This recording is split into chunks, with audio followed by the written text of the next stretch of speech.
જય શ્રી રામ બાપા. જય શ્રી રામ. શું નામ છે તમારું? મારું નામ છે દયાલગીરી ગોસ્વામી. અને આ મંદિર વિશે તમને જેટલો ખ્યાલ હોય બાપુદાર ઇતિહાસ તો જરા મને અને અમારા દર્શક મિત્રોને જણાવશો થોડું? મૂળ બાપુજી થઈ ગયા રાજસ્થાનમાં કોલુમાં ફલોદી તાલુકો, અને ત્યાં ગાયની પાછળ કામ આવી ગયા હતા. એમની બેનનું દેવલબેનની ગાયની વાડે પોતે કામ આવી ગયા.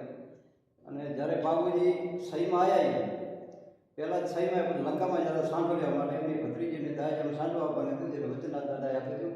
ભત્રીજી નાની હતી એમને હિંચકો નાખ્યો અને તને લંકાનું સાંડું આપીશું. તો પછી ત્યાંથી એનું આ બેનને બહુ સંકટ પડી એમને ભત્રીજીને, અને ત્યાંથી પછી બાપુજી ભત્રીજીએ વચન આપી અને પોતે કચ્છની વાટે હાલી નીકળ્યા. તો પહેલાં જ સહી ગામમાં આવ્યા. સહી ગામમાં ત્યારે આ કાઠી લોકો રહેતા હતા આજથી લગભગ 500-700 વર્ષ પહેલાં. તો પછી આ ભૂમિ દાદાને પવિત્ર લાગી રળિયામણી, અને મોટું વડનું ઝાડ હતું, અને એમના જે ચાંદોડ બે પ્રધાન હતા એમને કીધું આ ભૂમિ પવિત્ર છે ને એના માણસો પણ માયાળુ છે, વાગડના અહીંયા થોડી વાર રોકાતું ઘોડી બાંધો. તો દાદા એ ઘોડી પોતે બાંધી વડ નીચે ઝાડ પાથરીને પોતે બેઠા. તો સહીના ગામના માણસો હતા આવ્યા બધા દાદાને મળવા માટે, અને એમના સામિયા કર્યા. ત્યારે વથલ બધામણી અને આ ચારણ એ સહીમાં યાદી મોકલી રહેતા. તો પછી આ ભીલ લોકો અંદર ગયા સહીના શરણમાં ઘોડા પાવા. તો પછી બેને જોયા વથલ માતાજી કે ભાઈ કોણ છો તમે? બધા બાબુજીને સહીને સહી અને બાબુજી વડ નીચે પોતે ઉતારવા લીધો. તો વથલ માતાજી ચાણા માતાજી પોતપણે અહીંયા આવ્યા અને દાદાને બધા સાજે મોટી વધાર્યા. અને એમ બે રાક્ષસનો બહુ ત્રાસ હતો. આ જંગલ 100 એકરનો હતો. એમાં બાપધારિયાને બીજાને વાસુડાને મારી નાખ્યા, હત્યા કર્યા.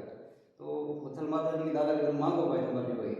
તો ભાઈ બીજું કાંઈ નહીં પણ આ બે રાક્ષસનો તમે સહાર કરો. તો ભાઈ દાળ નોંધાઈ તો દાદાના ચરણમાં પડ્યો અને ભૈરવને પોતે અહીંયા એમને ભંડારી દીધો. અને દાળમાં ગુજરાતનું પાછે દેવ તરીકે પૂજાય છે. દસમના તને પણ યાદ ચડશે. પછી અમુક સમય દાદા અહીંયા રોકાય અને પછી અહીંયાથી પોતે પાકિસ્તાન તરફ જાય. અને પછી ત્યાં એમના લગ્ન થયા બાપુજીના સાંભળીને પોતે પાછા વળી રાજસ્થાનમાં. પછી એમના લગ્ન પાકિસ્તાનમાં થયા હતા. અને ત્યારે પછી એમને ગાય બધી લૂંટાઈ ગઈ દેવની ચારણી. એ ઘોડી બાપુજીની હતી. બાપુજીની મા હતી પહેલા અવતારમાં અપસરા હતી. બીજા અવતારમાં પોતે ઘોડી રૂપે અવતાર લીધો દેવની ચારણી ઘરે પોતે, અને એ ઘોડી બાપુજીને આપી દેવની ચારણી. ત્યારે વચન આપેલું કોઈ પણ સંકટ પડે ત્યારે હું મને સમર્થમાં આવીશ. તો પછી આપણે દેવની ચારણ પોતે બાપુજી ત્યાં લગ્ન પહેલા હતા ત્યાં ગયા પોતે, અને ગાય બધી લૂંટાઈ ગઈ બેનની, અને પોતે બાપુજી ત્યાંથી રણ મેદાન પોતે એક ફેરો બાકી રાખી 3 ફેરા ફરીને પોતે છેડાછડી કાપી અને ત્યાંથી નીકળી ગયા પાકિસ્તાનથી. અને ગાય બધી વારી ત્યાં પોતે ગાય વારી પછી છેલ્લે એક કવરી ગાય એના માટે પોતે કામ આવી ગયા. મસ્ત કુદરત ધડેનું રડ્યું 3 દિવસ સુધી. પછી બાપુજીને દેવબેન જાણા કે તો બાપુજીને જેમાં કરું જેમ ના પલમાં કરું ફેર. તો ભાઈ અમારે આ સમય પૂરો થઈ ગયો અને અમારે પૂજાવું છે ખરેખર, હવે પાછું નથી આવ્યું. પછી હેમરકારની ઘોડી હતી દાદાને પોતે સ્વર્ગમાં લઈ ગઈ. અને પછી એ દાદા પોતે પ્રગટ થયા, કામ આવી ગયા. પછી આ જગ્યા પર સહીમાં પોતે ખુદ પ્રગટેલા, મને બેસાડેલા નથી સમજ્યા સહીમાં. પેલા ભૂમિ પવિત્ર અને ઉત્તમ છે, અને અહીંયા અંતિકુંડના 18 કુંડના માણસો રમે છે. જૈન વસવાળ છે, રજપુર, લુમાણા, ઠક્કર, રબારી, ગરબા 18 આરામ દાદાના મેન મંદિર કચ્છમાં પહેલું મંદિર મેન મંદિર રાખેલું. એક રાજસ્થાન ને બીજો મેન મંદિર છે. અને આજે મંદિર કેટલા વર્ષ પહેલા બનેલું છે? જે નવું મંદિર તમારે આ મંદિર હમણાં સુધી 15 વર્ષ થયા. આના પહેલા હોલ હતો, અને એના પહેલા નરિયાવાડ હતો. મારી ઉંમરની વાત કરું 50 વર્ષ.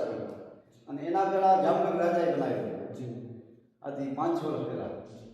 નાનું મોટું પછી મોટું જામનગર રાજાએ બનાવ્યું.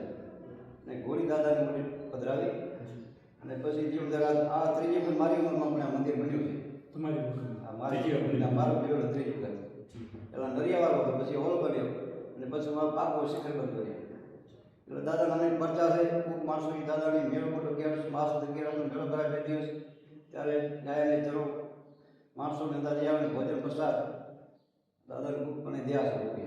ખરેખર ખૂબ આભાર મિત્રો. તમને અમારો વિડીયો જો સારો લાગે તો વિડીયોને લાઈક કરજો, ચેનલને સબસ્ક્રાઈબ કરજો, અને આવા જ વિડીયો જોવા માટે અમારી સાથે બન્યા રહેજો.